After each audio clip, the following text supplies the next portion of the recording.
The following video about meditation includes clips from an interview between Dr. Josephine Briggs, Director of the National Center for Complementary and Integrative Health at the National Institutes of Health, and Dr. Richard J. Davidson, founder of the Center for Healthy Minds, University of Wisconsin-Madison.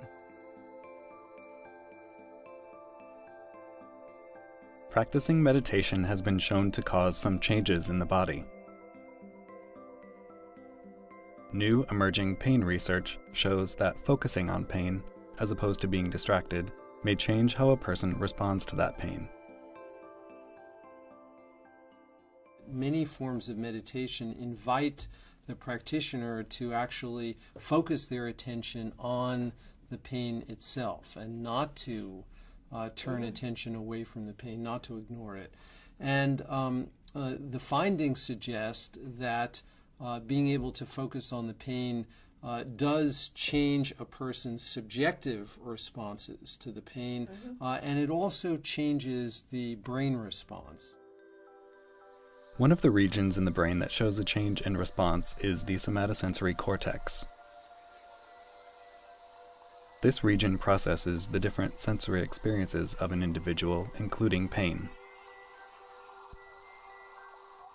So one way that, and this is a surprising finding, and there are now at least 2 published studies that have found the same thing, that during mindfulness meditation, many of us thought that all aspects of the neural response to pain would actually be attenuated.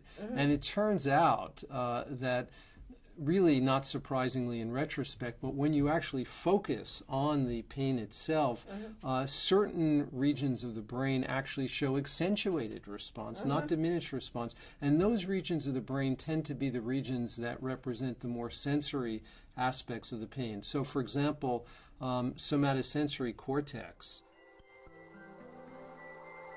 Individuals who focus on pain begin to break it down into its distinct sensations, such as pressure, tingling, or heat.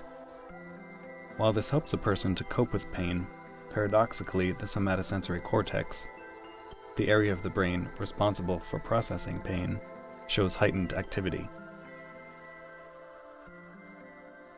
What you see is that pain is not all that it's sort of made up to be, if you will, and you can begin to attend to the more elementary constituents of the pain. You might feel pressure, you might feel tingling, you might feel heat sensations, and so you can actually, by carefully attending to the stimulus, you can represent the information in a more granular way.